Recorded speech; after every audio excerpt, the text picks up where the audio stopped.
கடந்த 3 தேர்தல்களில் வந்த அளவுக்கு இந்த முறை ஜெயிக்க முடியாது. 29 பிஜேபி பெருத்த பின்னடைவை சந்திக்கும் என்கின்ற ஒரு கவலை வந்து விட்டது அவங்களுக்கு வந்து.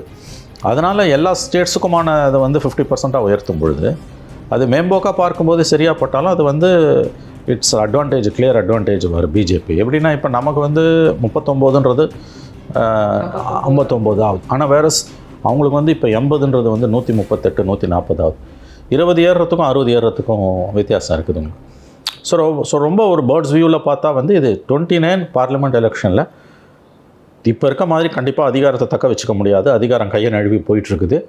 அதனால் வந்து இந்த எக்ஸசைஸ் இது ரொம்ப நாளாகவும் கேட்டுக்கிட்டு இருக்காங்க, டீலிமிட்டேஷன்றது. அதோடு சேர்த்து மகளிர் மசோதாவை கொண்டு வந்தோன்னா யாரும் எதிர்க்க முடியாது. மகளிர் மசோதாவை எதிர்த்தாங்கன்னா கெட்டப்பேர் ஆகிடும்ன்றதுக்காக இந்த கட்சிகளை வந்து லாக் பண்ணுறதுக்கு, செக் அண்ட் மேட் பண்ணுறதுக்காக மோடி கவர்மெண்ட் இந்த நேரத்தில் கொண்டு வருது. ஒன்று.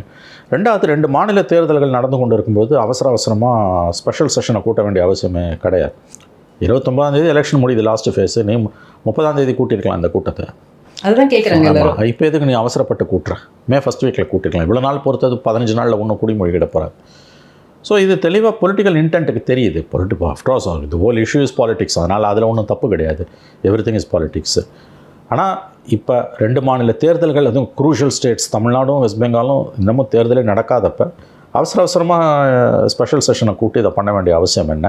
ரெண்டாவது, இந்த மாதிரியான மசோதாக்களுக்கு வந்து போதிய அவகாசம் டிஸ்கஸ் பண்ணுறதுக்கு கொடுக்கணும். நீங்கள் 2 நாள் கூட முழுசாக முடியல, 1.5 நாளில் நீ வந்து புல்டோஸ் பண்ணுறன்றது வந்து இது வந்து அதிகாரம் இருக்குது உங்ககிட்ட அப்படின்றதுக்காக செய்யலாம், சட்டத்தில் இடம் இருக்குனாலும் as per the spirit of the constitution இதை நீங்கள் பண்ணக்கூடாது.